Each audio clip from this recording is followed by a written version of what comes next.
देवता। वो अपनी तमाम लगन, हिम्मत और बहादुरी के साथ पहाड़ की एक एक चोटी सर करता हुआ आगे बढ़ता जा रहा था। उसके हाथों में 7 रंगों का एक झंडा था। ये झंडा उसे पहाड़ की सबसे ऊंची और सख्त और खतरनाक चोटी पर गाड़ना था। रास्ता तवील और दुश्वार गुजारा था, मगर यकीन पुख्ता था। अपनी धुन में झूमता हुआ चलता, अपनी कामयाबी के गीत गुनगुनाता हुआ तेजी से आगे बढ़ता जा रहा था। आगे और आगे, बुलंद चोटी की जानिब। अब उसके सामने आखिरी पड़ाव था, आखिरी चोटी थी। इस चोटी पर झंडा गाड़ने के बाद ही शुमाल, मगरिब, जुनूब, मशरिक, हर तरफ से लोग अपने बरहना जिस्म लेकर उसकी अजमतों को सलाम करने आएंगे और वो देवता कहलाएगा, नंगे शहर का मलंग देवता। उसकी सांसों में कायनात की सांस होगी। वो रूहों का दोस्त बन जाएगा। अपने आंसुओं से लोगों के खुश खाली प्याले भर लेगा।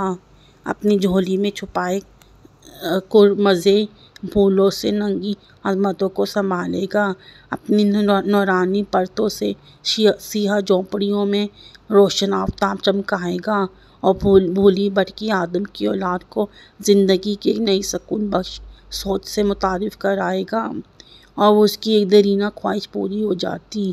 ख्वाहिश कितनी मासूम थी और बड़ा पड़ाव कितना संग। एक कमज़ोर दिल इंसान के लिए मौत, लेकिन एक पुरइत्मीनान शख्स के लिए महज एक इरादा, एक यकीन, एक लंबी छलांग बस। जूं जूं वो आगे बढ़ता गया, उसके चेहरे पर जोश की सुर्खी और कदमों में तेज़ी आ गई।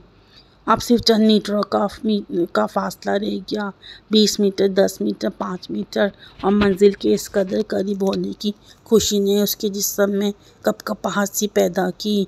शदीद खुशी, शदीद तड़तड़ाहट। अपने आप को संभालते हुए भी वो समझ न सका। अचानक ही उसके हाथ से झंझा छूट गया। झंडा उठाने के जूही झुका, उसका पैर फिसल गया। अपना तवाज़ुन बरकरार न रख सका। दूसरे ही लम्हे नीचे बस्तियों की जानिब डूबता हुआ एक गहरी खाई में गिर गया।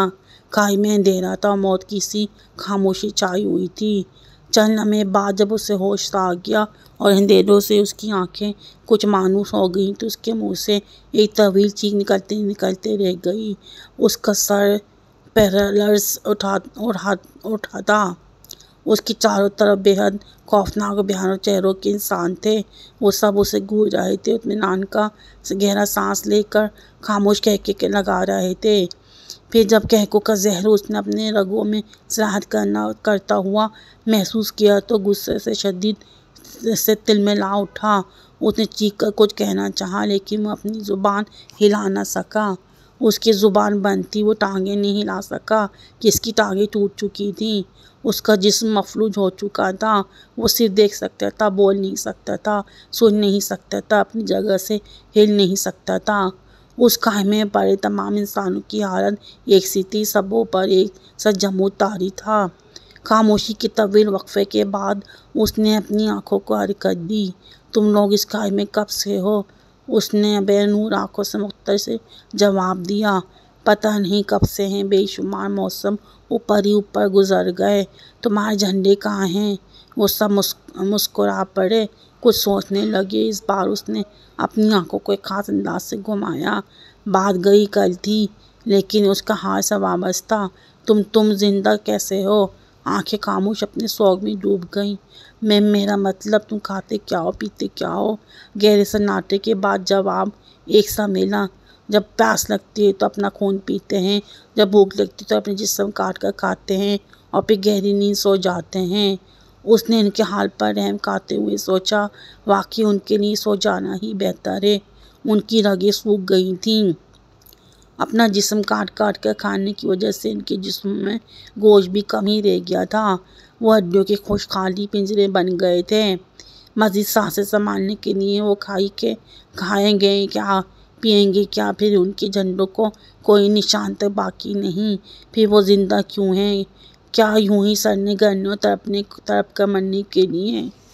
ना मालूम यूं ही कितना वक्त गुजर गया, कितने मौसम बीत गए। वो सब अपनी अपनी सोचों में डूबे सो गए थे, लेकिन वो जो नया था वो अभी जाग ही रहा था कि उसकी रगों का खून अभी ताज़ा और गर्म था। और काफ़ी मिकदार में मौजूद था। यूं ही अपनी सोचों में जलता जागता रहा। फिर यकबार इसके कान खड़े हो गए। दूर से कुछ आवाज़ें आ रही थी और कुछ देर बाद 3-4 आदमियों की एक वर्दी पोश टोली नज़र आ गई। वह बड़े मोहतात अंदाज में इधर उधर देखते हुए आगे बढ़ते जा रहे थे। आगे और आगे काय में पड़े तमाम इंसान सोए हुए थे या मर चुके थे, लेकिन आखिरी आदमी 7 रंगों के झंडे का मालिक अभी जिंदा था, जाग रहा था। अचानक उसके चेहरे की रगें तन सी गईं, जैसे वो नहीं अपनी तरफ मुतवज्जा करना चाहता था, जैसे वो नहीं चाहता था कि किसी दूसरे के हश्र में इस जैसा हो, जैसे वो नहीं कहना चाहता था आगे बढ़ना है तो समझ समझ कर बढ़ो, एक दूसरे का हाथ थामो, बढ़ो और हौसलों और इरादे को कायम रख कर बढ़ो। काफिला अपनी धुन में मस्त आगे बढ़ता रहा। यकी सब चौंक पड़े। उसके सामने 7 रंग का एक झंडा गर्द में लिपटा हुआ पड़ा हुआ था। उनमें एक ने जो मौलिम था आगे बढ़कर झंडा हाथ में उठा लिया। झंडे को गौर से देखा, लेकिन ये देखने की जहमत गवारा नहीं की कि झंडे का मालिक खुद कहाँ मर कब गया है। झंडे को इस मुकाम तक पहुँचाने वाला खुद कहाँ किन खाइयों में खो गया है। किसी ने इस तरफ तवज्जो न दी। मौलम ने अचानक बुलंद चोटी की तरफ देखा, कोई आंखों में अपने साथियों को समझा पे खुद ही ये झंडा लेकर आगे बढ़ने लगा। फासला भी चंद कदमों का था, 10 कदम, 5 कदम और 2 कदम। वो चोटी के बिल्कुल करीब पहुंच गया और खुशी से मुसर्रत से इनके चेहरे दमकने लगे।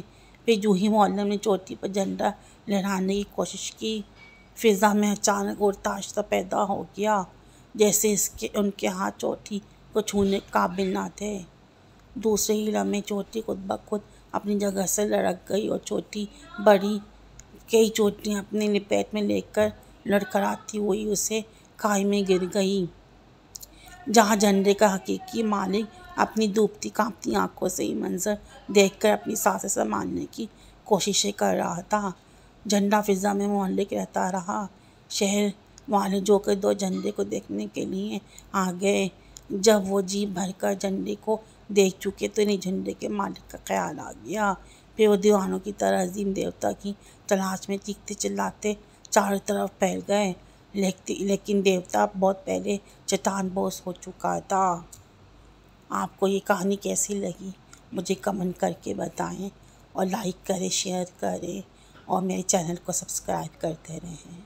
शुक्रिया।